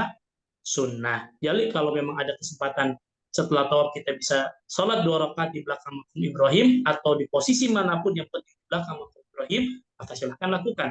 Kalau sekiranya penuh, sulitan, maka tidak sholat 2 rakaat setelah tawaf pun setelah kita tawaf sunnah maka tidak masalah. Mudah-mudahan jelas. Jazakallah khair, Ustaz. Ini ada pertanyaan dari Pak Mustain, Balikpapan. Apakah saya bisa mewakili badal umroh kedua orang tua saya yang sudah meninggal dunia? Karena saya ini mau umroh yang kedua, Ustaz. Ada. Suaranya belum ini, Ustaz. Aja. Oh ya, maaf. Baik, terkait pertanyaan ini juga sudah pernah ditanyakan berulang kali dan juga sudah pernah kita bahas, namun tidak ada salahnya kita sampaikan kembali bahwa tentu ada perbedaan pendapat kalangan para ulama. Namun kami lebih memilih kepada pendapat yang menurut kami jauh lebih kuat bahwa dalam satu kali safar hanya 1 kali umrah. Ya, artinya jika kita menggunakan pendapat ini, ya, maka kita tidak bisa membadalkan untuk orang tua kita. Artinya karena kita dari Indonesia, safar sekali, kemudian kita umroh, ya, kemudian cukup 1 kali, kita tidak berumroh berulang kali, kita pergi ke Tanim, kemudian kita membadalkan. Makanya tadi, ya, solusinya adalah kita meminta dibadalkan dengan orang yang mukim di Makkah ataupun Madinah. Itu jauh lebih selamat, itu jauh lebih kuat pendapatnya dibandingkan pendapat yang membolehkan umroh berulang kali dalam 1 kali safar. Jadi wallahu ta'ala alam, kami para asatidah yang di BHS lebih menguatkan pendapat tersebut. Ya, kecuali mungkin Bapak punya pendapat yang lain, lebih memilih pendapat yang mengatakan boleh dalam 1 kali safar untuk berulang kali, kembali kepada Bapak. Kami para pembimbing lebih berpendapat dengan 1 kali safar, 1 kali umroh. Wallahu ta'ala alam, karena itulah yang dilakukan oleh Nabi, dan Nabi tidak pernah melakukan ya dalam 1 kali safar itu umroh berulang-ulang. Ya, kecuali Nabi kembali lagi misalkan ke Madinah, dari Madinah kembali lagi ke Mekah, baru itu boleh dilakukan. Wallahu ta'ala. Kemudian ini ada pertanyaan dari Pak Jajat. Assalamualaikum. Afwan Pak Ustadz, berarti insya Allah ibadah umrohnya dilaksanakan pada subuh dalam kondisi saum. Bagaimana untuk rangkaian minum air zam-zam, sedangkan kita sedang saum? Kalau seumpamanya saat umroh tidak kuat saum, apakah boleh berbuka? Iya, baik. Juga hal ini sama pernah kita bahas juga terkait kita melaksanakan ibadah umroh dalam keadaan puasa, maka pertama kali yang harus kita ingat bahwa kita tadi dalam keadaan safar sejatinya. Ya, tadi sudah dijelaskan setidaknya ada 3 hal. Saya tambah terlebih dahulu ya terkait berpuasa dalam keadaan safar.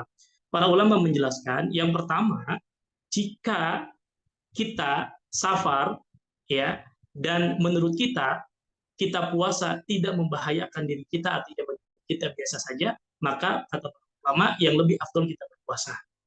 Yang kedua, jika kita safar, kemudian kita berpuasa dan itu membahayakan diri kita, dan kita merasa melihat bahwa saya tidak mampu, maka di sini boleh berbuka.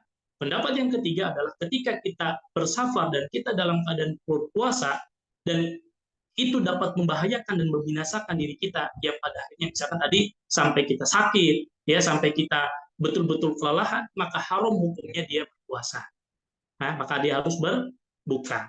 Nah, dalam hal umroh, bagaimana ketika kita umroh dan kita dalam keadaan berpuasa? Karena kita satu dalam keadaan safar, ya kalau kita setelah tawaf misalkan kita merasa lemah dan kita memang sudah tidak kuat, apakah kita boleh berbuka? Boleh, silahkan. Walaupun memang ketika puasa itu tidak ada zam-zam di sekitar Ka'bah, itu biasanya di bulan puasa diangkut semua, kecuali adanya di tempat sa'i, karena sa'i itu kan permanen ya, tempat minum zam-zamnya. Makanya kenapa pemerintah tidak menyiapkan air zam-zam di sekitar Ka'bah, yang biasanya kalau kita setelah tawaf itu disunahkan setelah sholat 2 rakaat setelah tawaf kita minum air zam-zam, ya maka karena itu hukumnya sunnah. Jadi tidak harus juga, kalaupun di hari biasa bukan di bulan puasa, Bapak tawaf kemudian sholat 2 rakaat, tidak juga dianjurkan, tidak juga harus atau wajib minum air zam-zam. Karena itu hukumnya apa? Sunnah. Apalagi kalau ini di bulan puasa. Ya kalau kita memang merasa kuat, ya nggak harus minum zam-zam. Tapi kalau sekiranya Bapak capek, lemah, apalagi mungkin sudah berumur misalkan, ya maka boleh berbuka. Boleh berbuka, apalagi kita dalam keadaan safar. Nanti bukanya memang minumnya nanti di zam-zam di sekitaran tempat sa'i biasanya. Karena tidak. Tapi ada satu hal, ini mungkin sekedar tambahan saja. Saya wallahu ta'ala alam. Ya, nah, mungkin berbeda-beda tentu setiap orang, tapi biasanya, subhanallah, di antara hal yang Allah mudahkan ketika berumrah di Ramadan tentu memang tidak kerasa capek. Ya, tidak kerasa capek, tapi Masya Allah, biasa saja. Nah, tapi walaupun tentu berbeda-beda setiap orang, mungkin tadi karena faktor umur, kesehatan, tetapi intinya boleh berbuka. Wallahu ta'ala. Baik, jazakallah khair kepada Ustaz Rija. Kemudian ini ada pertanyaan dari Ibu Febrina terkait teknis ya. Bertanya, apakah sunnah terdapat bekerja sama dengan bank BSI atau jenisnya untuk menyediakan jasa tukar uang real? Kemudian kalau perlu menggunakan ATM di sana, bagaimana cara ya Ustadz? Karena berbahasa Arab semua, apakah ada bank-bank tertentu jika mau menggunakan ATM di sana? Oh iya, Taib. Untuk yang ingin menukarkan real, kami tidak bekerja sama BSI, tapi jika ada jamaah yang ingin menukarkan real, insya Allah nanti dibantu oleh tim Mutawif. Atau dari sini misalkan saya mau tukar sekian, nanti insya Allah agar tim Mutawif bisa menyediakan. Mungkin bisa diinformasikan ke kami siapa saja yang ingin menukarkan real dari mungkin dari sini sudah disiapkan uangnya. Jadi wakalah saja hukumnya. Apa akadnya wakalah ya. Minta Mutawif untuk membelikan real di sana nanti. Jadi ketika sampai di sana Mutawif akan menyerahkan uang real yang Bapak Ibu pesan. Nah ini kalau terkait di ATM, insya Allah di ATM ada bahasa Inggris. Jika yang tidak bisa berbahasa Arab, ada bahasa Inggris di ATM dengan syarat ATM-nya berlogo Visa, kemudian Mastercard, kemudian Prima juga ya bisa insya Allah. Kecuali yang GSN ya. JPN nggak bisa. Jadi yang ada logo Visa, Mastercard atau Prima insya Allah bisa digunakan di ATM yang ada di sekitar Haram atau di Saudi Arabia. Ini dari Ibu Reni pertanyaan, ketika sholat di depan Ka'bah apakah mata kita tetap tertuju ke arah sujud? Saya belum tahu kesahihan info ini, tapi pernah dengar ada yang membolehkan melihat Ka'bah langsung. Mohon penjelasannya Ustaz. Iya, terkait pertanyaan yang ditanyakan, hukum asalnya bahwa ketika kita sholat, ya kita diperintahkan untuk menundukkan mata kita ke tempat sujud. Dan ini juga yang dijelaskan oleh para ulama bahwa memandang tempat sujud merupakan salah satu wasilah agar kita bisa khusyuk di dalam sholat. Ya, jadi ada banyak sekali dalil yang disebutkan oleh Nabi SAW tentang pentingnya seseorang ketika sholat melihat ke tempat sujud. Maka dari keumuman hadis tersebut, ya saya lebih berpendapat dan condong bahwa ketika sholat sekalipun kita di depan Ka'bah, maka yang terbaik adalah tetap melihat ke tempat sujud. Kenapa? Karena itu lebih menjadikan kita lebih khusyuk dalam sholat kita. Dan bahkan ada larangan dari Nabi SAW, seseorang itu sholat sambil mengangkat matanya ke atas, ya. Dan ada larangan yang tegas dari Nabi SAW. Oleh karenanya, saya sendiri lebih condong kepada pendapat baik kita sholat jauh dari Ka'bah ataupun depan Ka'bah, tetap memandang ke tempat sujud. Wallahu ta'ala a'lam. Jazakallah khair kepada Ustaz Riza atas jawabannya. Ini pertanyaan selanjutnya dari Pak Jazat. Afwan Pak Ustadz, setelah kemarin saudara pulang umroh, ternyata sekarang pelaksanaan tawaf harus memakai kain ihram. Apakah kita boleh melakukan tawaf sunnah dengan memakai ihram untuk bisa melaksanakan umroh sunnah atau sunnah mungkin melaksanakan tawaf sunnah? Apakah benar ada fatwa kalau kita tidak boleh mengambil air zam-zam untuk dibawa ke Indonesia karena air zam-zam tersebut hanya untuk minum jamaah masjid saja, dan kita dibolehkan membawa jam-jam dengan cara membagi? Apakah boleh ambil air jam-jam dari sumur pusatnya langsung? Allah Ustaz. Baik. Barakallahu fiik. Terkait dengan pertanyaan yang ditanyakan terkait dengan tawaf sunnah, jadi sejatinya tawaf sunnah itu tidak harus kita menggunakan kain ihram, ya.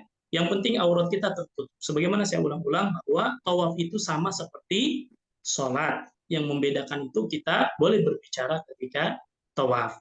Nah, ketika tawaf sunnah, ini sekedar nasihat untuk diri saya dan kita semua, tidak harus memaksakan kita menggunakan kain ihram karena ingin tawaf di lantai 1 dekat dengan Ka'bah. Karena memang aturan yang diberlakukan dari beberapa tahun yang lalu, ya, bahwa yang diperkenankan untuk tawaf di lantai bawah yang dekat dengan Ka'bah itu mereka yang menggunakan kain ihram bagi mereka yang memang melaksanakan ibadah umroh dan bukan sedang melaksanakan tawaf sunnah.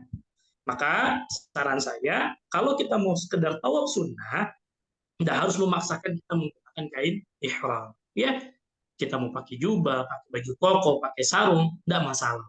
Ya, karena ini tawaf sunnah. Ya, kalaupun misalkan sesekali Ustaz boleh atau tidak, saya selama umroh pengen ngerasain lagi di bawah setelah saya selesai tawaf, ya, yang wajib misalkan. Ya, kalau sesekali silahkan. Tapi sebagaimana saya sampaikan, aturan ini diberlakukan adalah untuk kemaslahatan jamaah umroh supaya tidak membeludak di bawah. Ya, tentu kita mendukung segala kebijakan pemerintah di dalam rangka memberikan kemaslahatan kepada jamaah.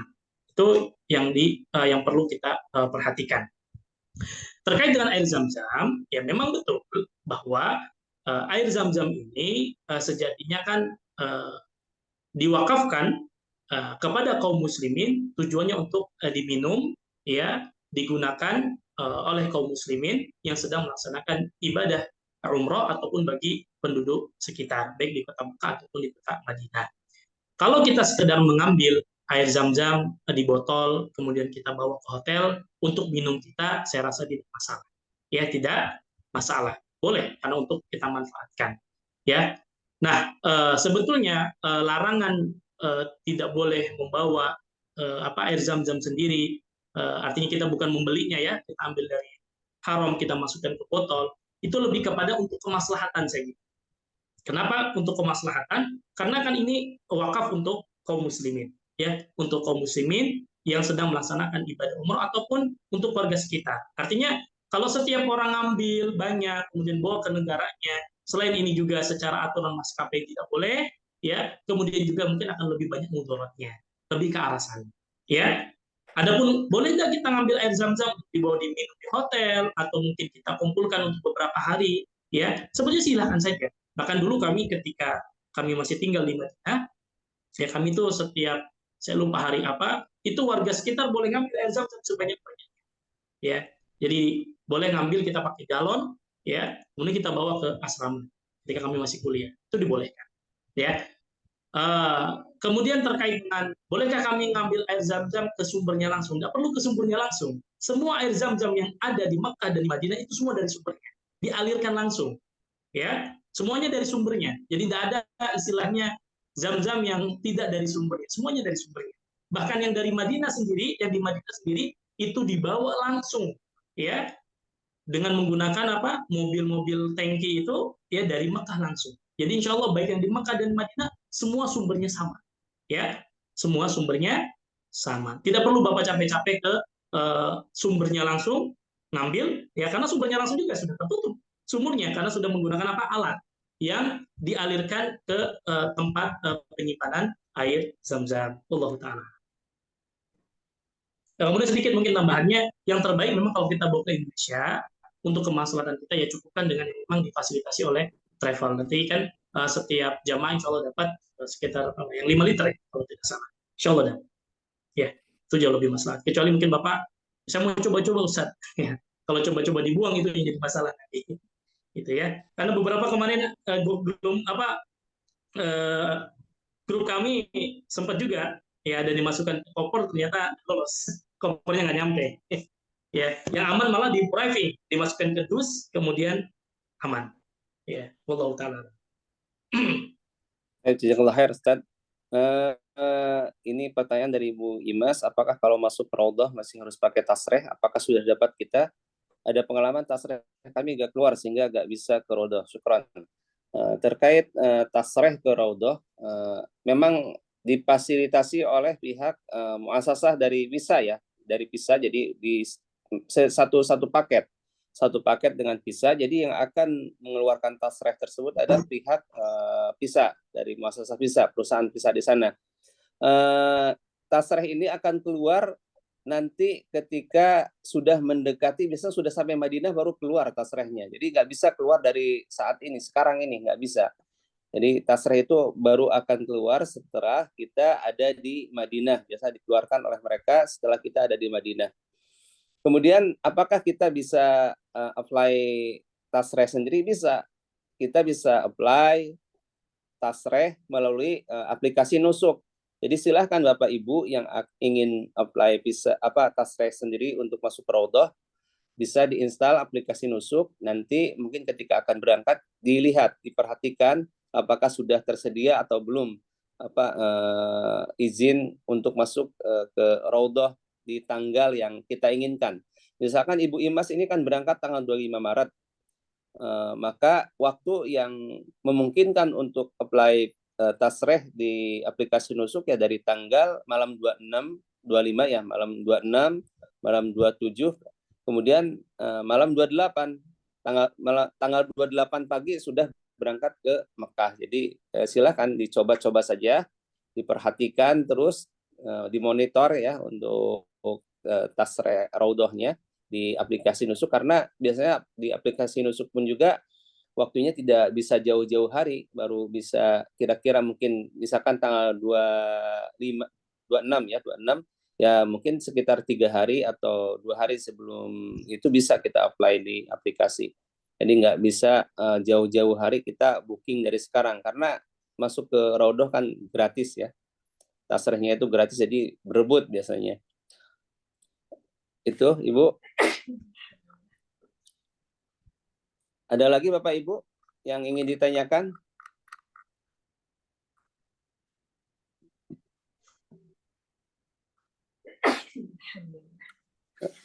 Khawatir tidak bisa berbarengan, bisa diatur. Di situ ada slotnya, sudah ada, misalkan jam sekian sampai jam sekian itu untuk akhwat, itu bisa kita tentukan waktunya sama-sama. Misalkan di grupnya yang Saudi ini, yang grup Ustaz tadi, grup pertama, mau ditentukan misalkan jam 1 atau jam berapa lah, jam 1 malam atau jam 3 malam buat akhwat, ya silahkan nanti bareng-bareng sama teman-temannya. Jadi itu untuk yang pribadi. Sedangkan untuk yang dari travel, dari muasasah visa nanti bareng-bareng, Bu. Jadi tidak masing-masing, nanti akan bareng-bareng satu grup akhwat akan bareng-bareng ke Raudhah insyaallah. Mudah-mudahan dimudahkan dan tasrehnya dapat semua mudah-mudahan.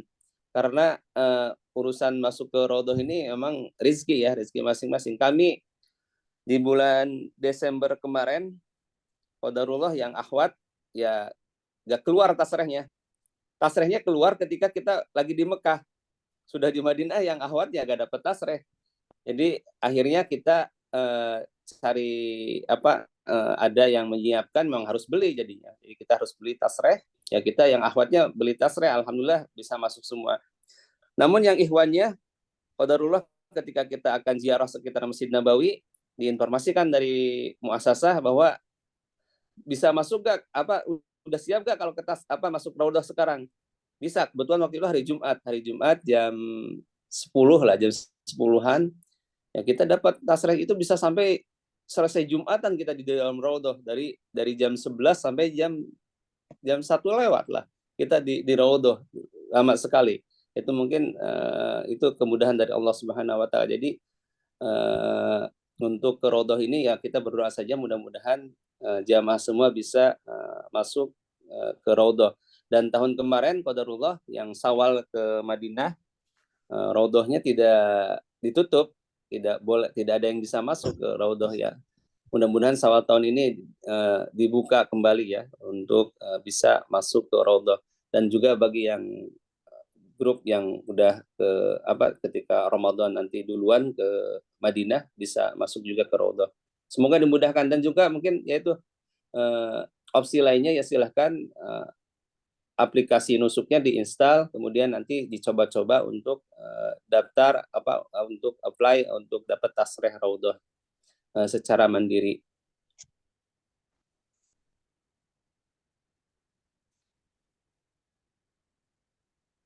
Bapak Ibu, ada lagi pertanyaan yang perlu ditanyakan ke kami?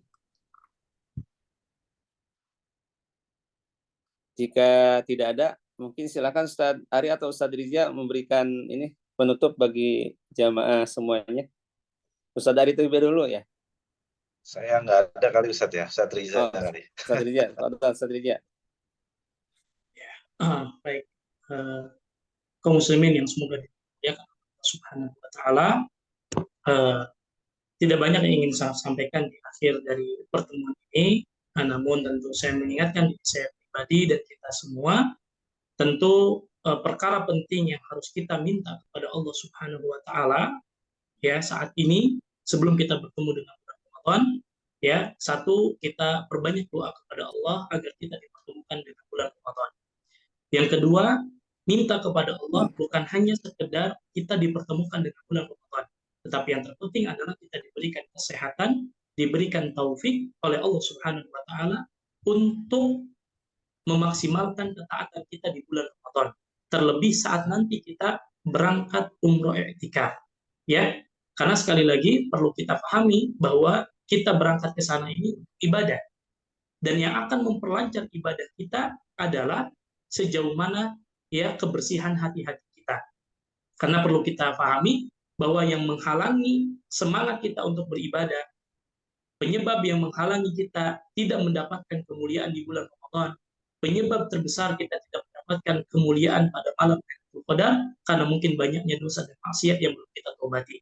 Maka tentu nasihat saya pada kesempatan kali ini untuk diri saya pribadi dan jamaah sekalian, mari kita perbanyak tobat dan istighfar kepada Allah Subhanahu wa taala agar Allah Subhanahu wa taala memberikan kemudahan, kelancaran, taufik untuk kita bisa beribadah di bulan Ramadan. Terlebih kita diberikan kelancaran untuk melaksanakan seluruh aktivitas ibadah kita, baik ibadah umrahnya, baik ibadah i'tikafnya, dan ibadah-ibadah yang lainnya yang bisa kita lakukan di Tanah Haram, di Masjid Nabawi, dan juga Masjid Haram. Mudah-mudahan ya itu sekedar pengingat bagi diri saya dan kita semua, berbanyak istighfar, berbanyak taubat kepada Allah di akhir-akhir daripada bulan Sya'ban ini, agar Allah Subhanahu wa taala mudahkan kita untuk bisa beramal secara maksimal di bulan Ramadan, terkhusus nanti saat kita melaksanakan umrah i'tikaf ya, dan juga ibadah-ibadah yang lainnya di kota Makkah dan kota Madinah. Wallahu taala a'lam. Sallallahu ala nabiyina Muhammad. Jazakallahu khair kepada Ustadz Riza dan juga Ustadz Ari ya yang telah mendampingi kami dalam acara malam ini, dan kami juga ucapkan terima kasih kepada Bapak Ibu yang sudah hadir pada malam ini, malam pertemuan yang ke-11.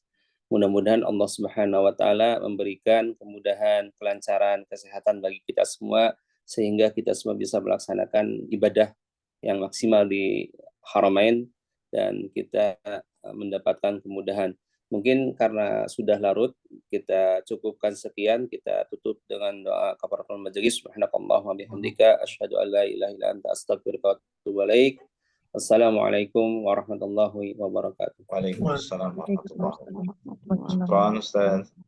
Jazakallahu khairan. Jazakumullah khair.